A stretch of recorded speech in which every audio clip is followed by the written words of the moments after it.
සුබ දවසක් වේවා මගේ ආදරණීය යාළුවන් හැමෝටම. ඉතින් බලන්නකෝ මගේ ගෙදර ලස්සන රෝස් මල් ටිකක් බලාගෙනම යන්කෝ. මම පුංචි වැඩක් කරන්න යන්නේ අද. බලන්නකෝ මොකද්ද කියලා.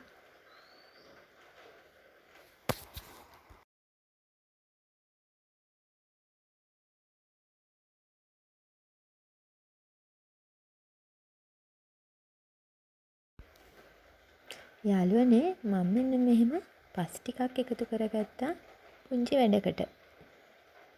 ඔයාලට හිතෙන්නේ මම මොකක් කරන්න යනවා කියලාද? යන්කෝ. මම මෙන්න මෙහෙම ගෙදර පාවිච්චියට ගන්න නැති පරණ කප් එකක් තිබ්බා. ඒකට ඔන්න ඔය විදිහට පස් ටිකක් පුරවා ගත්තා.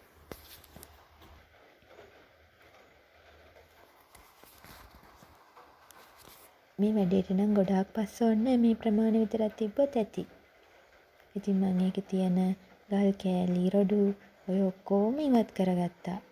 ඒ කරලා මම අර පස් ගෙනාපු කප් එකකටම පොඩි පස් ප්‍රමාණයක් ඉතුරු කරගත්තා ඒකෙම.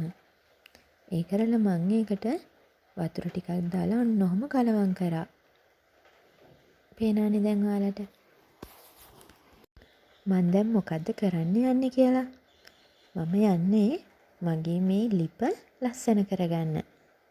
බලන්නකෝ. මම මේකට මෙන්න මේ විදිහට කැඩුණු ලිපට මෙන්න මේ විදිහට මැටි තියනවා. ඔන්න ඔයාලට පේනවද? මැටි නිකම්ම මේ ලිපට තිබ්බට හරියන්නේ නැහැ. ඒකට සාමාන්‍යයෙන් අපි වතුර ටිකක් දාන්න ඕනේ. ඔන්න ඊට පස්සේ මම මේකට වතුර ටිකක් ඉහලා මැටි ටික එකේ තියලා ලිප ගානට හදනවා. ඉතින් මේක ඉස්සර නම් මට කරලා දුන්නේ මගේ අම්මලා දෙන්නා.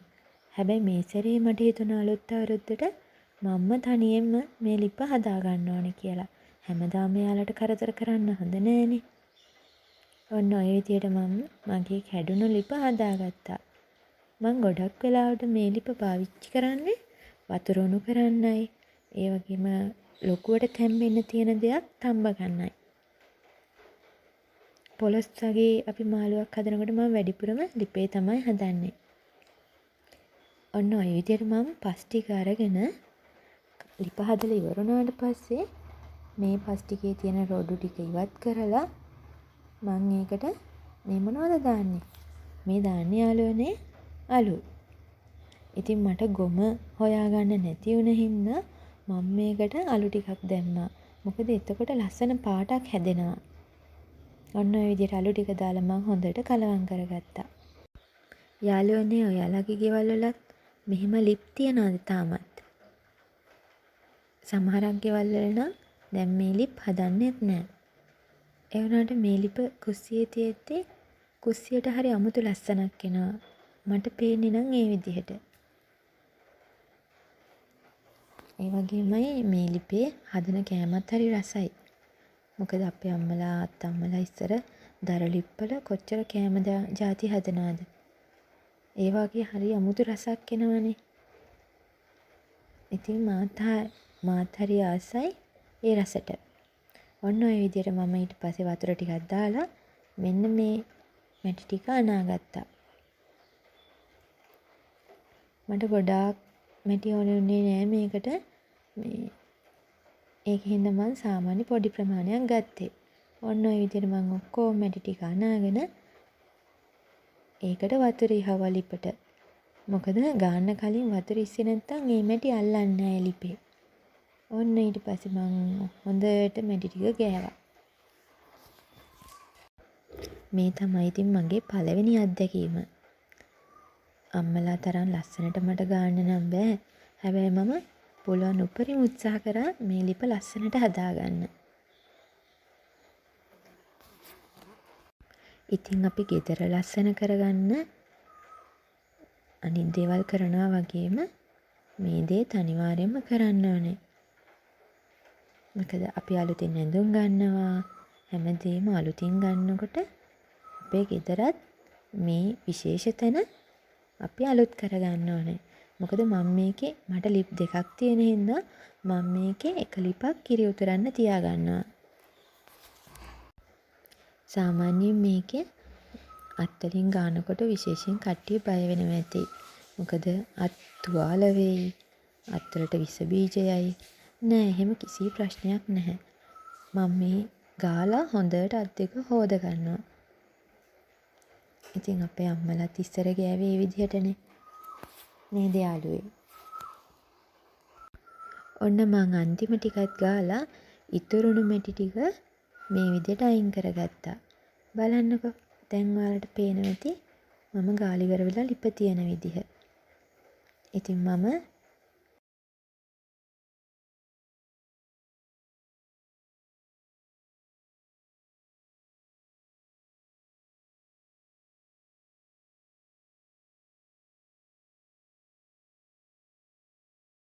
මේ ලිප මෙතන ගාද්දී මැටි හැම ඉහුණානේ හැමතැනම.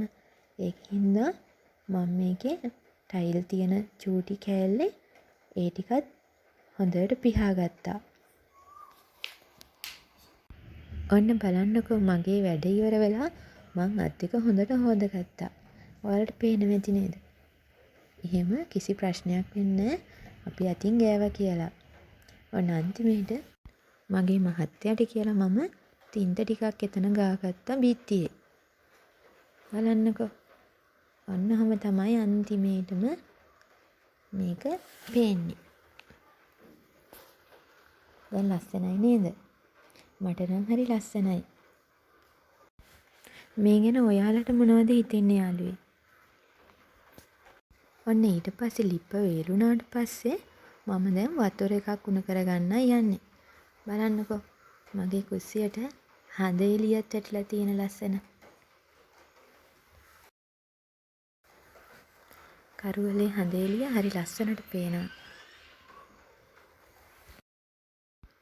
හඳ එළියෙන් වගේම මේ ලිපේ ඇවිලෙන ගින්දරෙන් මගේ කුස්සිය හරි ලස්සනට එළිය කරනවා. ඒ ගැමි ලස්සනට මං හරි ආදරෙයි. බලන්නකෝ. ඒකේ තියෙන අමුතුම ලස්සනක්. මගේ කුස්සිය ඒ එළියෙන් එළිය වෙනවා. ඉතින් යාළුවනේ මේ වීඩියෝ එක ගැන ඔයාලට මොනවද හිතෙන්නේ? මේක හොඳයි නම් කමෙන්ට් එකක් දාන්න, ලයික් කරන්න. ඒ වගේම මතක් කරලා අලුතින් එකතු වෙන යාළුවෙක් නම් සබ්ස්ක්‍රයිබ් කරන්න කියලා මං ආදරෙන් ඉල්ලනවා.